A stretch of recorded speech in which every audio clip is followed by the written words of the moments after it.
अभी एक जो बॉडी है यहाँ सोना बावली ये ग्रेव यार्ड के पास मिली है और आइडेंटिफाइड हुई है थ्रू पुलिस सोर्स।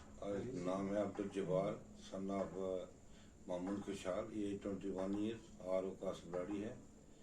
तो डेथ अंडर सस्पिशियस सर्कमस्टेंसेस है, इसलिए बोर्ड ऑफ डॉक्टर को इंस्टीट्यूट किया है फॉर ऑटोप्सी। तो ऑटोप्सी हो रही है, उसके बाद दूसरा जो है वही भेज देंगे लैब में, तो फाइनल बाद में आएगा कॉज ऑफ डेथ क्या है।